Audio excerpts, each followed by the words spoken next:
Great to see a lot of old faces here today. Old faces. Most of them are old faces. Old in that we haven't seen in a while, and that's so great to see. Familiar faces. Yeah, that's a good word, familiar face, sorry. I just think of mine. But this is a great day. I don't know if you've been following the HR, what bill was that? HR 1. Fetal heartbeat bill. Yeah. Passed the House. Yes. Passed the Senate. And it's now before the governor, or he's already signed it? He's already signed it. Yeah. So in the state of Idaho, when a heartbeat is heard in vitro, a baby lives. Amen. There's no opportunity to abort a baby when it has a heartbeat.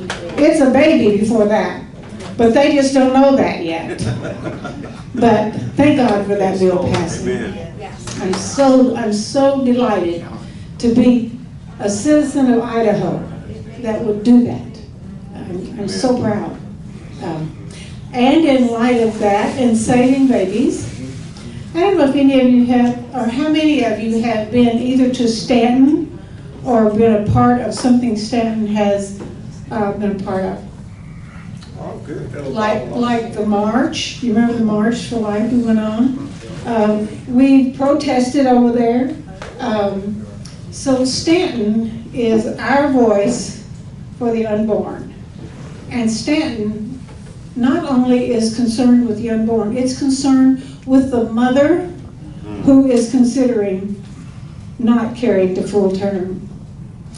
The way that they minister to those women is very special. And we are going to be a part of that. And they're going to come and tell you about that today. First, we have Nancy with us.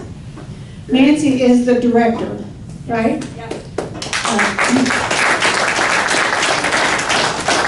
How many of you know where Stanton's located?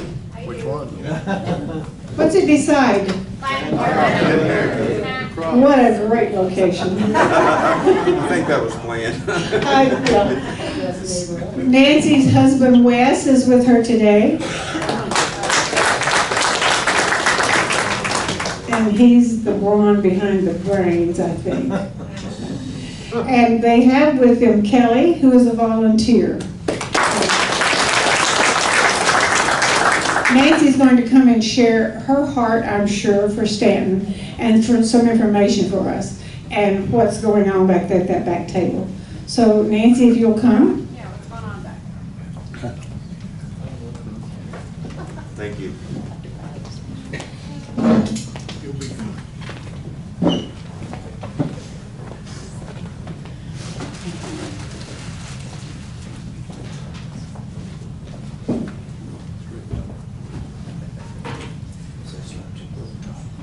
Good morning, everyone. We are so grateful to be here today.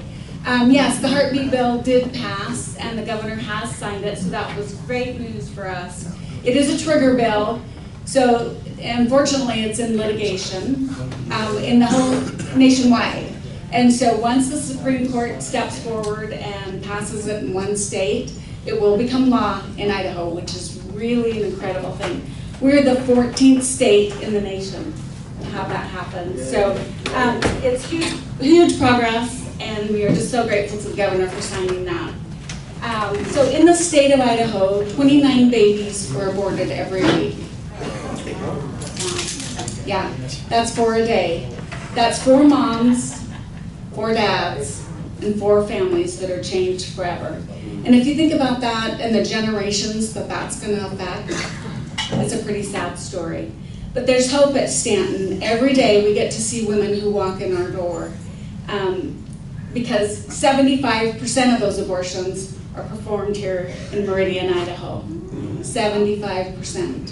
And they walk in there to get their abortion, and they turn around and they see the signs at Stanton, and they come in our door and they find hope. they find love, they find compassion. But they're also getting at no charge pregnancy tests, ultrasounds, counseling, addiction recovery, housing, food support, whatever they need. We meet them where they are. We have 3 clinics in Idaho. We have Boise, and I don't know, I'm moving around a lot, so I don't know if that changes the mic, and I apologize if it does, but we have Boise, Meridian, and Boise State, or not Boise State, our mobile, which goes to Boise State, and all the underserved communities in Idaho. And we've had some incredible baby saves off that mobile, so if you ever see it, just stop and pray, because a couple weeks ago, we had a woman come to our clinic at Boise State. She was homeless, she was addicted, she didn't even have essential items, she didn't have a toothbrush. And we were able to help provide her with everything she needed, addiction recovery. We got her into Intermountain Hospital. We got her all her essential items. We found her housing when she got out.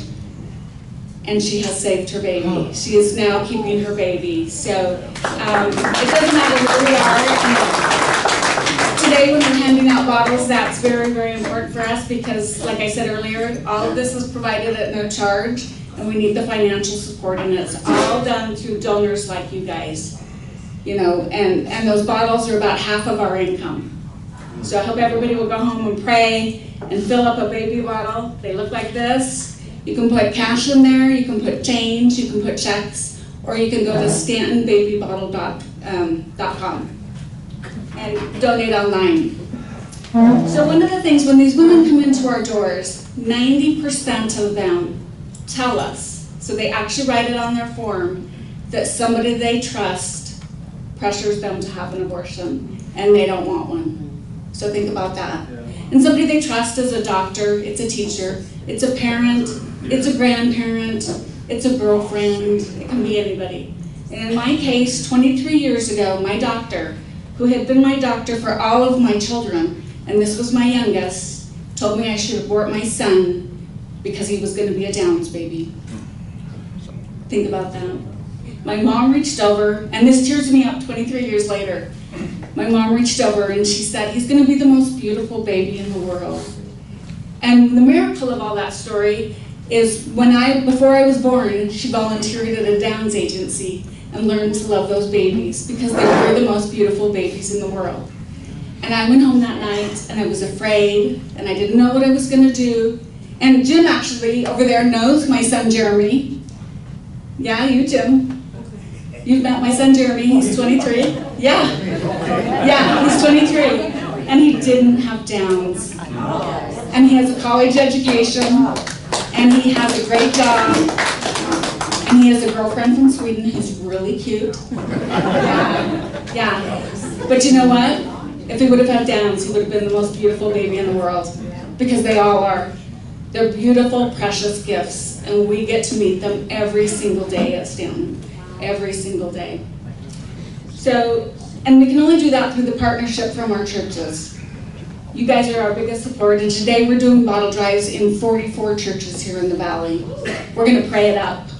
We're going to pray it up. We're going to pray that the governor, or that the Supreme Court changes this bill, and then it goes into law. I've been in those rooms when a woman, all the time I'm in those rooms, when a woman sees the heartbeat for the very first time. It's an emotional process.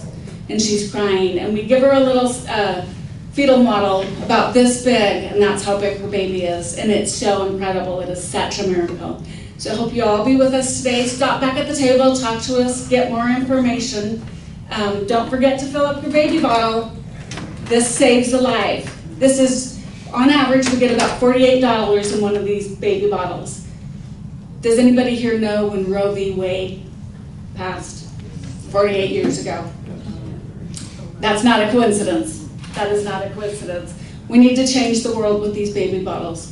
So thank you so much for allowing us to be here today. And don't forget, you can also donate at stantonbabybottledrive.com. Thanks.